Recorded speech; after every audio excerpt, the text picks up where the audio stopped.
Itu kalau ada pelatihan di awal-awal, beliau yang sering menyampaikan materi keliling seluruh Klaten, bahkan sampai ke Situbondo itu saya ikut.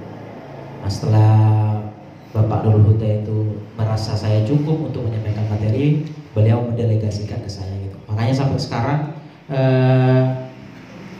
ruhnya bank sampah di Kabupaten Probolinggo itu masih di beliau. Bahkan ada salah satu pedagang, ini sebelum saya perkenalan saya cerita dulu ya. Salah satu pedagang Python, mungkin sampean tahu, dulu menempati toko baju di sebelah timur yang besar, itu namanya Batu, sekarang orang Pelampang. Beliau ini dulu pernah di Python kan, pernah di Python jual baju, terlilit hutang 200 juta di 2018. Di 2018 terlilit hutang 200 juta ke bank karena banyak baju-baju diutangi dan tidak dibayar. Akhirnya beliau ngadu ke Pak Nurul, karena beliau memang sering sharing sama kita.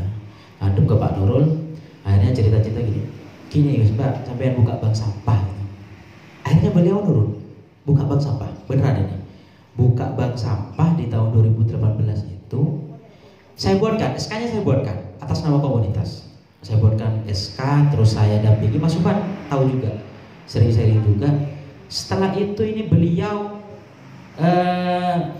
pertama kali nimbang ini tidak tanggung-tanggung, Bu. Nimbang mobil rongsokan yang tidak terpakai. Yang modalin waktu itu saya ingat. Mungkin ibu-ibu tahu semua, Mas Nana. Jadi modalnya berdua sama Mas Nana. Waktu itu modalnya kalau tidak salah 6 juta apa 4 juta gitu. Lakunya itu belasan juta. Setelah di brand ini. Yang motong-motong itu semuanya timnya Nana. Sekarang beliau sudah 22 tahun, alhamdulillah hutangnya belum lunas, tapi sudah terbayar. Waktu itu nunggak berapa bulan gitu. Setelah itu beliau sudah punya mobil 2 sekarang. Terjerat hutang sudah beres, mobilnya sudah 2. Pickupnya 2, mobil pribadinya 1. Dari hasil sampah. Tapi apa yang terjadi sampai sekarang itu beliau ya sangat berterima kasih kepada kami. Cuma sekarang beliau fokusnya di pengepul besar akhirnya karena sudah masuk ke pabrik. Ini seorang perempuan. Saya bukan merasa kalah, tidak. Beliau ini memang visioner. Nah sekarang beliau ini kami tunjuk kalau ada teman-teman yang bank sampah pasti masuknya ke sana. Tapi tidak harus. Kalau dulu kita komitmen atau MOU-nya dengan Mas Holik, mungkin ada yang tahu ya, di taman. Nah, Mas Holik kaya juga kan dari sampah.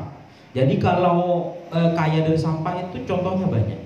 Tapi contoh realnya yang punya hutang ini Mbak Tum ini yang pasar. Mungkin ibu-ibunya kan sering ke pasar tiap hari kan, pasti tahu Mbak Tum.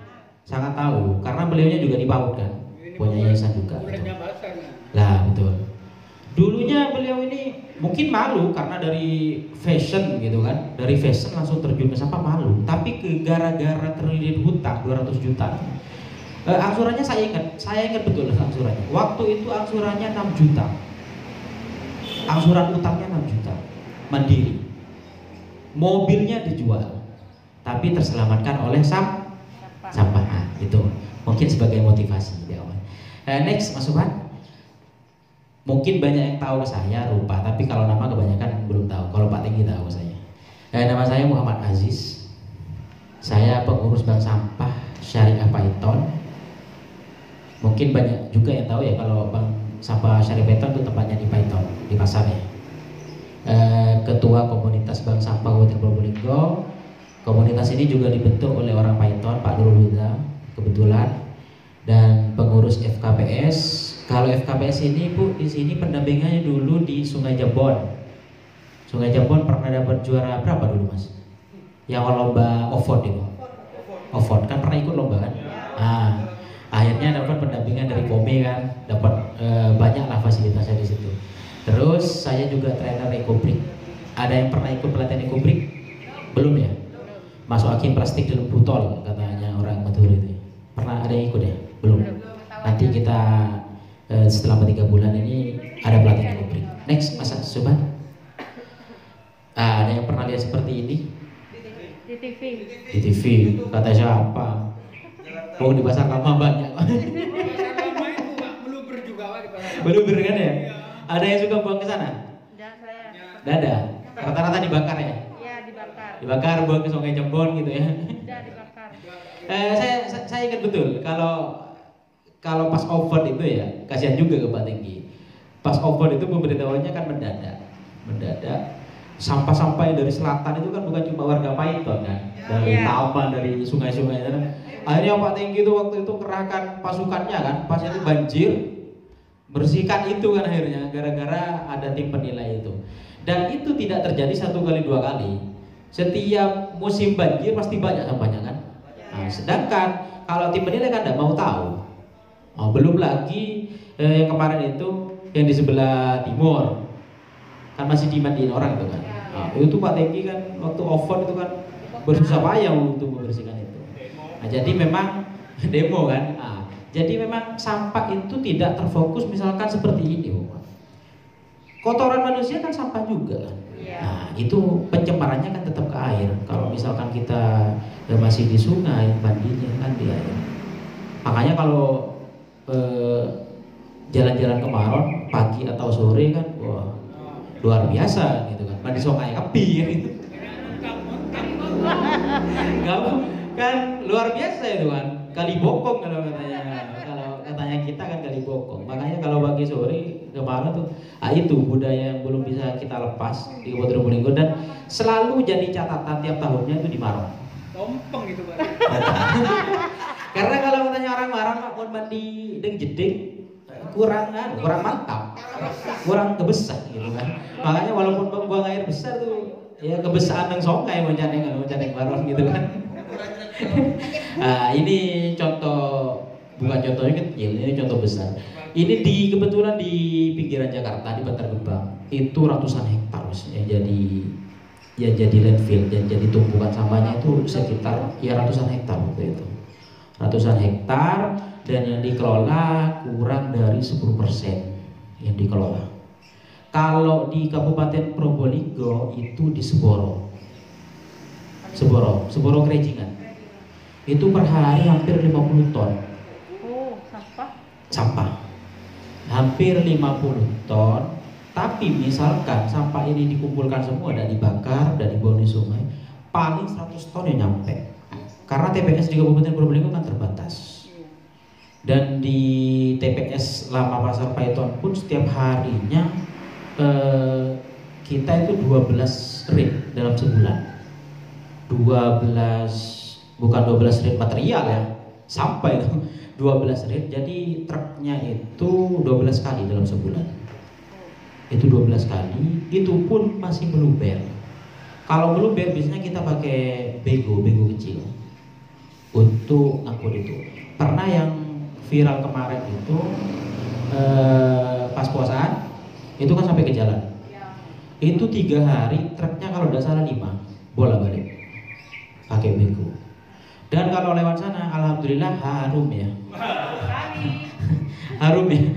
Pernah masuk tadi? Lewat, tidak pernah masuk tadi. Bahasa raja sudah baunya gitu. Lah apalagi ya Pak?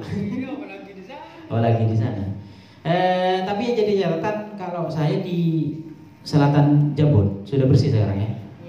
Sudah bersih. Di depan pondok sudah ya, alhamdulillah. Dulu saya sempat negur juga, tapi Pak Doli yang paling kanan ke depan pondok. Itu di pinggir sungai kan dibakar. Itu. Yang buang sana. Tapi ya sempat negur juga, cuma Pak Dulu nanti yang menyampaikan ke Gus Mahrus, akhirnya mungkin ditanggapi. Akhirnya sekarang sudah alhamdulillah bersih kan ya. Bersungainya kotoran yang sapinya. Ya betul. Dan nanti kalau misalkan ada yang ditanyakan langsung tidak apa-apa. Sini Pak orang Taman, orang Tidak ditegur. Sudah dikasih tulisan, tapi dibuang. Udah bisa kalau tulisan. Enggak. Pada sering ngejaga itu dah. Kalau buangnya itu malam biasanya. Buangnya malam ya. Subuh itu. Sembunyi. Di Lengkol itu lagi banyak sana. Oh, sama dengan TPS lama berarti. TPS lama tuh kebanyakan bukan orang Paiton. Bukan. Orang jauh. Yang banyak ini yang ketahuan oleh kami. Perumahan. Bukan cuma perumahan, Pak. Kalau perumahan bayar, Pak. Perumahan bayar. Yang tidak bayar ini, Pak, depot. Depot ini buangnya jam 12 malam. Iya, kalau buang Ini jam 12 malam. Itu satu becak, satu depot. Satu becak, satu depot. Ini saya saksikan sendiri. Karena waktu itu kok sampah ini dibersihkan sore, pagi ini sudah meluber. Akhirnya saya nyuruh tim saya, ternyata depot. Depot bayar ke becaan. Becaan uangnya habis rombet. Itu akhirnya. Makanya ada kebijakan dari DLH setelah kejadian itu ditarik retribusi, perumahan itu ditarik retribusi. Jadi perumahan itu 250.000 per bulan 250.000. Yang susah ini depot, Pak. Mau nariknya gimana, kan sudah bayar ke becaan. Masa kita mau mendata becaan yang buang sampah kan, apalagi buangnya jam 12 malam, ceceng kewencengan. Iya, malam kalau buang. Nah itu ya jadi kendala di pengolahan sampah. Next, Mas Suhan. Ini juga sampah juga menggunung. Tapi rata-rata kalau di TPA memang menggunung. Ini yang mulai menggunung sejak kebijakan pemungutan retribusi sampah ini di TPS POM Ki Hafid sebelah utara. Nah, itu kalau sampean lewat kadang-kadang tuh sampahnya kan membludak. Nah, daripada wajar kok buang saya gratisan gitu akhirnya. Nah, itu kelemahannya gara-gara yang di TPS Pasar Lama bayar, akhirnya buang ke sana. Yang gratis. Meluber akhirnya. Meluber juga. Pernah di mana? Di Leces. Yang buang ini luar kabupaten, beneran ini. Orang Lumajang pakai truk. Akhirnya meluber luar biasa. Ini kejadian ini. Sampahnya kenapa kita indikasi itu dari Lumajang? Gede ngebi. Bukan kulitnya, batangnya itu. Bungkana, gede. Bukan ketepungnya kan, gedang itu kan diiris-iris tuh kan ada tangkainya, itunya. Nah, terangkitnya itu kejadian di Leces dan buangnya juga jam 1 malam katanya. Ini beneran. Karena kalau peraturan DLH itu sudah satu pickup harus buang ke TPA, dan kebanyakan sampah-sampah yang apa namanya ya, kebanyakan kalau sampah pesantren sudah banyak ke TPA. Kalau sampah pesantren. Next, Mas Sobat.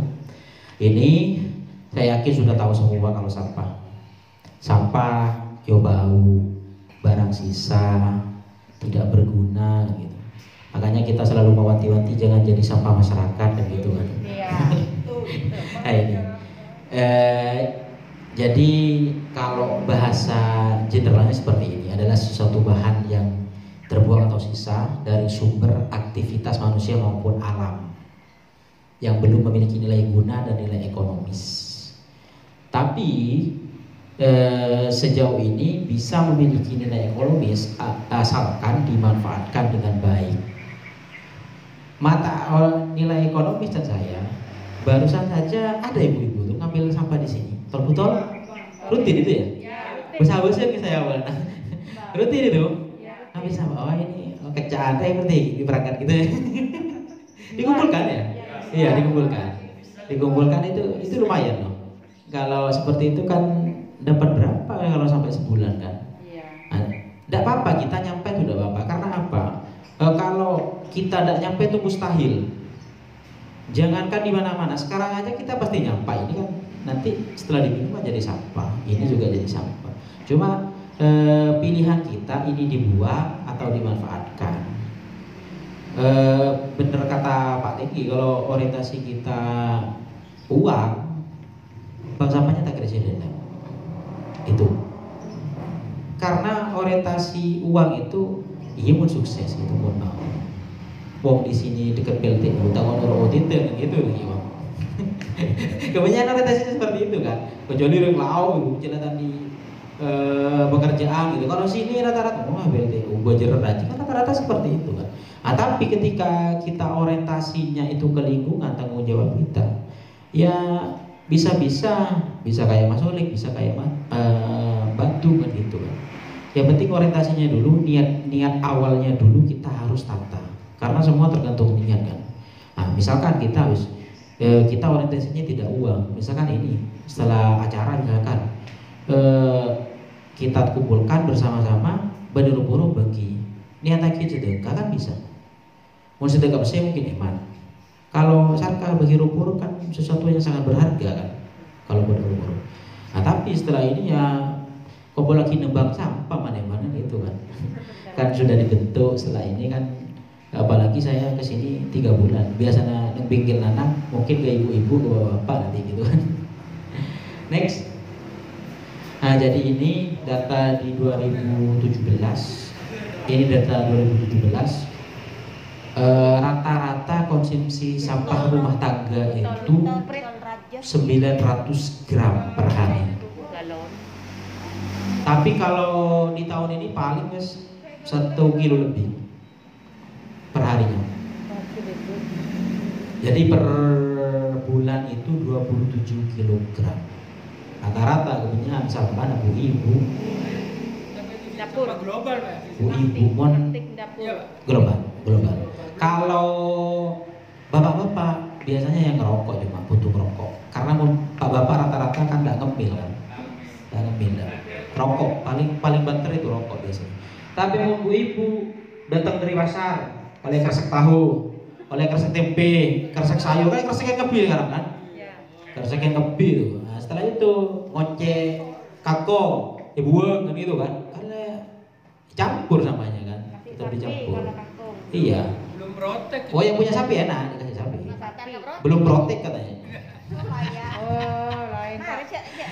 Sendi anak bayi kan pasti pakai pampers kan? Iya. Kue kompoi. Kue kompoi itu. Dan kebanyakan memang sampai sekarang yang tidak ada penanganannya, maksudnya kita susah untuk menguranginya itu di pempes ibu, pempes anak gitu. Itu yang susah. Iya. Kalau orang dulu kan nggak gue beding kan, beding kan, iya. Sekarang kan mau nyucinya kan males kan sibuk, ibu sibuk gitu, kan TikTok gitu, main HP. Itu kan waktu main HP itu kan tidak bisa diganti kan, wajib kan, TikTok kan tuh wajib gitu, makanya daripada aja Saudi kok mulai pes muda kan gitu, update status gitu, seperti itu kan. Ya mungkin nanti setelah pembentukan bank sampah di statusnya lagi milah sampah kan, itu kan bisa kan, sambil TikTok kan, ada di TikTok kan milah sampah kan, ini pola viral begitu, terima endorse bebas lah gitu. Nah jadi ini Bu. Jadi di tahun ini tuh bisa lebih dari sekilo per hari per rumah tangga. Sangat bisa. Next, Mas Suman. Nah ini setiap mil itu lebih dari 1 kilometer. Laut tercemar 46 lembar plastik. Kenapa di penanganan sampah itu dititik beratkan ke plastik? Kenapa? Kira-kira kenapa? Kenapa bukan ceratong gitu? Kenapa plastik yang selalu diulang-ulang gitu? Disalahkan. Karena tidak bisa didaur ulang. Bisa didaur ulang terus? Kalau plastik kan bisa dirurai, Pak. Susah terurai. Tidak bisa hancur. Apa lagi? Prosesnya lama. Bukan Bu, karena plastik yang paling banyak. Yang paling banyak diproduksi. Tahu tidak plastik itu dari apa? Nggak tahu. Sudah ada video deh lo? Belum ya? Tak nyimak ya. Jadi plastik itu dari limbah minyak bumi. Jadi misalkan buat bensin, buat solar, itu kan ada limbahnya kan. Limbahnya itu yang dibuat plastik, kresek itu. Kenapa dikatakan berbahaya? Karena dari bahan bakunya. Itu dari bahan baku. Dan sebuah penelitian itu menyebutkan hewan laut yang terkontaminasi plastik itu yang dikonsumsi manusia akhirnya bahaya, biasanya kanker katanya. Kebanyakan di kanker.